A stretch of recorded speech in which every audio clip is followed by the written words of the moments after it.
How's it going, everyone? Welcome back to the homestead. In this episode of the Modern Mountain Man Project, we're going to be loading up some hunting ammo for the 2023 deer and elk season here in North Idaho, which starts in just a couple days, believe it or not. We're also going to be discussing my thoughts with regards to bullet weight, bullet construction, velocity, and yes, the old caliber debate.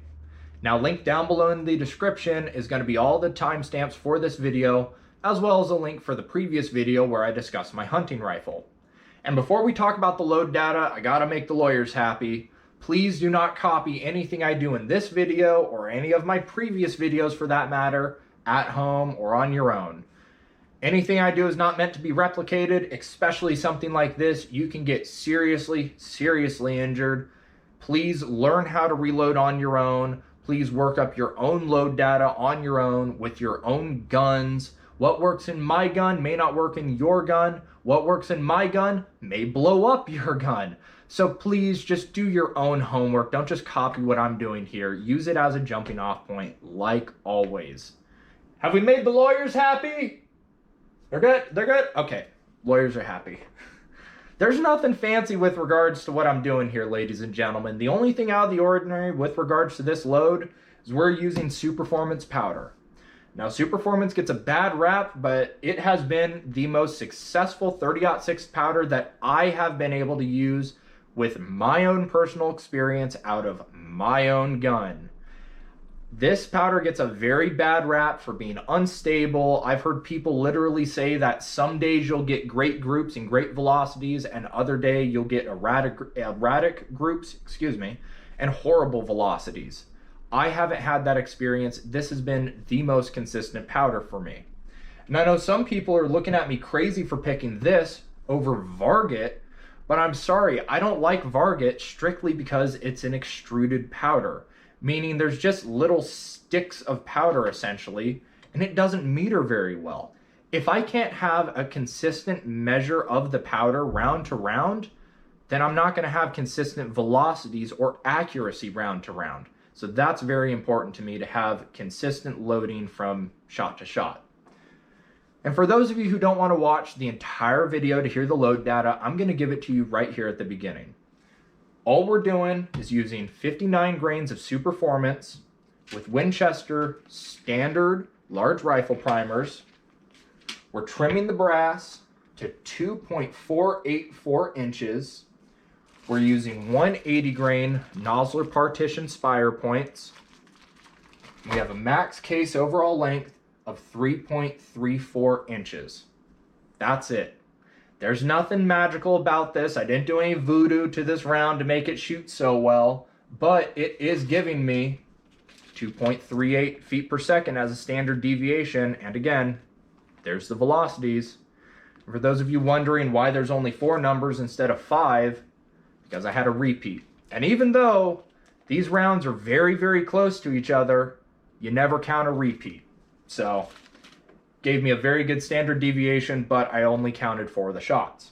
Now, the brass that we're using is brand new virgin brass from Winchester, and it's been sprayed with 1-shot case lube about 15 to 20 minutes ago and allowed to dry.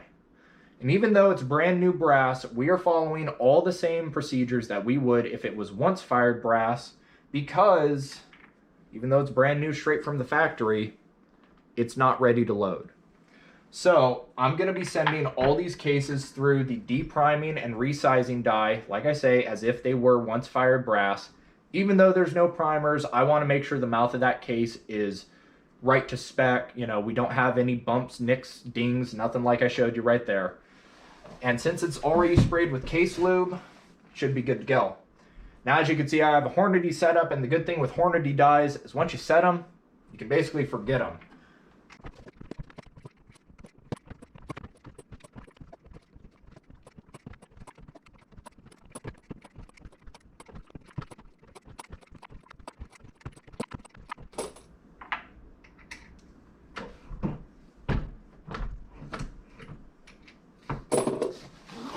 And just like that, our brass is ready for the next step.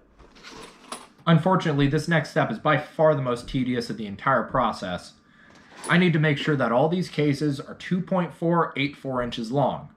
Most of them are going to be a little bit over that length, but some are going to be a little bit under. So it's important that we measure all of them before we try and trim them down.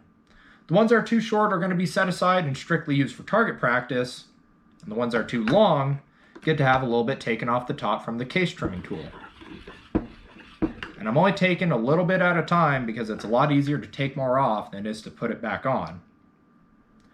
Once it fits between the calipers, last step to case prep is chamfering and deburring.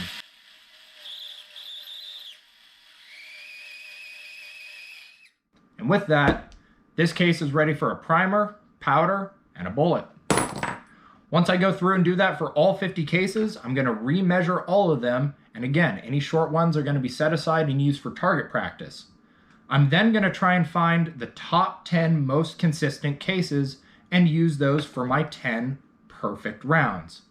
There's no such thing as perfection, but I'm going to do my best to get as close as I can because those are the rounds I'm going to try and take into the woods with me. The other 40 are going to be used for target practice before the season starts. And I'm sure a lot of you watching this may be thinking that I'm absolutely crazy for going through this entire process for my hunting rounds and not some competition bench rest rounds. But at the end of the day, what I'm trying to do is make the most accurate, the most effective round so that I can have the most ethical harvest of that animal possible.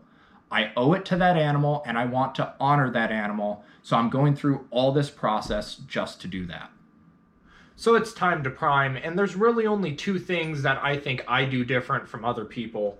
Number one is I don't use a hand priming tool or one of the little sleeve deals for the press. I just use the press. I have no idea what it's called. I have to look it up, but the primer tool for the press itself. And then I personally like to just set each one individually on here. I don't know of the likelihood, because it's never happened to me, because this is the way I've loaded literally tens of thousands of rounds. But when I was getting into hand loading, what I heard was when you have those multiple primers in a sleeve here, so that you use this tool and you can just keep priming round after round. If this primer pops, there's a chance, albeit a small one, that all the primers pop. Now, of course, there's a couple things that have to go wrong there, let's admit that. This primer would have to pop, the one that you're putting into the case, and then that would have to chain fire the rest of them.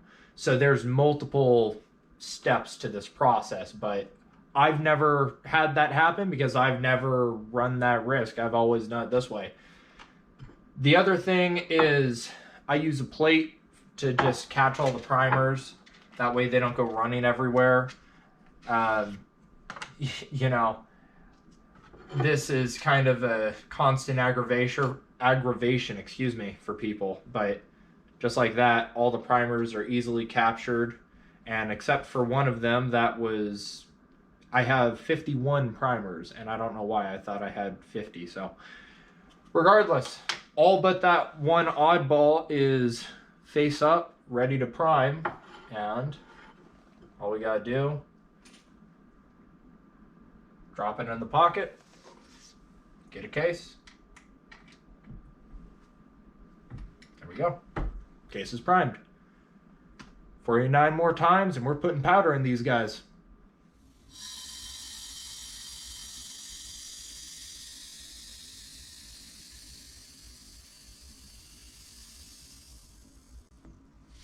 So we're finally ready to load up these cases with some powder and seat a bullet on top. But before we do that, there's a couple things I want to mention. Number one, we have the powder measure set exactly to 59 grains of Superformance. Now I have two tips with regards to measuring out powder, and the first one has to do with safety. Once you fill up the flask, take whatever powder you're using, just set it right behind the powder measure. That way you're never going to forget what powder's in here if you need to go take a break, go to the bathroom, have lunch, whatever the case may be. Now, if you need to take an extended break, like to go to work or to go to bed, like I'm going to do immediately after I finish loading these rounds, just put the powder back into the container. There's no reason to leave it sitting out. It's not good for the powder, and if it's going to be for an extended period of time, you might as well just put it back into the container. Tip number two, when you're measuring out your powder with one of these digital scales and you have a pan like this, figure out exactly how much the pan weighs. That way, when you take it off the scale, you can see if it's zeroed properly, because these scales are not very good with keeping a zero, and you need to re-zero them pretty frequently. So if you know how much this weighs, you can verify the zero, not just by having it on and saying 000, but also taking it off, and in this case, seeing negative 200 grains, the weight of this pan. With regards to the die, similar to the decapping and resizing die that we used in the first portion, this die that seats the bullets should be set exactly to 3.3 inches, which is what this round is. I have only loaded this round for the 30-06 thus far, so I pretty much know that this is going to be set, but nevertheless, we're going to do a couple test rounds. We have the calipers back there, and then of course we're using the target ammo, and we have the good hunting rounds back here. So we're going to charge them. Verify that there is powder in there. Don't want to load it without powder, that would not be good. And then run it home. That looks like a pretty good round if you ask me. And let's measure it, make sure that it is 3.3 inches.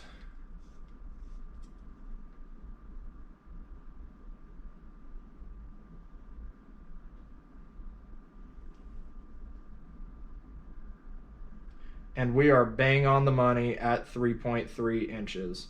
So we're just going to keep on loading. I have 39 of the targets and then 10 of the perfect hunting rounds. I'm really tired, so I'm going to get to work. I figured I'd hop on here to do a little voiceover while I load these rounds to talk about the hot topics like the caliber debate, which of course matters more for elk than it does for deer because of course elk are harder to kill than deer. Now let's first look at what we're trying to do. We want to dump as much energy as possible into the animal while still retaining as much weight as possible to hopefully cause a complete pass through, and then somewhere in there we also want that bullet to expand as much as possible. That's a lot to ask for from one round and one bullet. And a lot of modern bullet designs may be advertised for hunting, but have poor performance on large game. Some that are intended to expand are more likely to just fragment on impact, while others won't expand at all. There's been a push for better ballistic coefficients, but not a push for better terminal ballistics, which is what kills animals. And yes, most hunting bullets like soft points will work okay most of the time, but there's still not much of a guarantee that those bullets won't break apart on impact. Even bonded or interlock bullets like Hornady's can fail, especially at higher velocities. So if we're not going to use the modern bullets, and even most hunting bullets can fail, what are we left with? What bullet can expand and even at high speeds retain enough weight to ensure a pass-through? The nozzler partition. The partition may look like any old lead tip, but the secret's in its name. Inside the bullet is a front lead section that does act like a standard lead tip bullet that causes a major energy dump. And then about midway through is a copper partition, followed by another lead section that retains weight, up to 2/3 according to Nosler. And it'll reliably expand at velocities as low as 1800 feet a second, and will also reliably stay together at velocities as high as 3100 feet a second. That 1300 FPS spread should be way more than enough for you to work with any current load data that you have. And I've heard some people say that the partition isn't as accurate as those other bullets, and that may be true to a certain extent, but let's remember that we aren't trying to shoot a dime-sized group at 100 yards. We're trying to drop a large animal in its tracks. And while I won't open up the can of worms that is long distance hunting, massive air quotes there, what I will say is that this bullet performs perfectly fine with the right load at hunting distances. And now what about weight and velocity? Those are of course going to be caliber dependent. And when it comes to the caliber debate, there usually isn't a right answer. With proper shot placement, most rounds will do okay most of the time. Ideally though, you want as much rifle as you could comfortably handle and shoot accurately. That's not to say that you need a 300 Win Mag for deer, but that's also not to say that you should be using the minimum legal caliber just because it's legal. In states like Idaho, for example, there is no minimum caliber for elk or deer as long as it's a centerfire round. So does that mean you should be considering a subsonic 300 blackout elk hunt? Of course not. Most people, and yes, even kids, out on their very first hunt will be able to shoot a 7mm08, 6.5 Creed, or 308 comfortably with very little practice. I would say those should be considered the bare minimum for elk. And circling back to weight and velocity, let's remember what we're trying to do. Dump energy and keep going. A light and fast bullet may be able to shoot flat, but a heavier, comparatively slow bullet will have much more inertia when it impacts and allow that bullet to continue to pass through the body. This concept is often called carrying energy, which is the energy the bullet has to carry through the target. So for elk, you should be looking at heavy for caliber bullets to help you punch through the cape and keep moving. Deer, on the other hand, require much less caliber consideration. They have much thinner skin and smaller bones, which means almost any caliber can get the job done, at the right distance, with the right shot placement, of course. So while 223 or 300 blackout may be horribly unethical for elk, they're actually somewhat recognized and respected deer cartridges. And while bullet selection may be very important for elk, similar to caliber, bullet selection for deer is a lot less of a big deal. We still want the same outcomes: dump energy, retain weight, pass through, and hopefully expand. But standard hunting bullets like lead-tip flat noses should work fine. Even a lot of the modern hunting bullets can perform very well on deer, but it isn't as guaranteed as with these more traditional bullets, or of course the partition. So before you take one of those out with you, do some research. There's a very good chance someone on some forum has already tried it, so you don't have to. And if you can't find those tests, either make up a gel block and see how they perform for yourself, or avoid them altogether. You don't need to reinvent the wheel here, and you shouldn't try to in this instance, because all it's going to lead to is an injured animal. That's going to do it for this video, you guys, but if you didn't see the previous one where I discussed my hunting rifle, I have linked that down below in the description for you to check out. Hopefully you did enjoy this one though, and if you did, please leave it a like and subscribe if you haven't done so already. I've really appreciated all the new subscribers hopping on. It just gives me that little motivation boost to keep going. And please share the video with someone you think also might enjoy it. And if you have any comments or questions, feel free to leave those down in the comments. I tend to reply to all of them. And with that, you guys, thank you for watching. Think for yourself, shoot straight, and I will see you next time.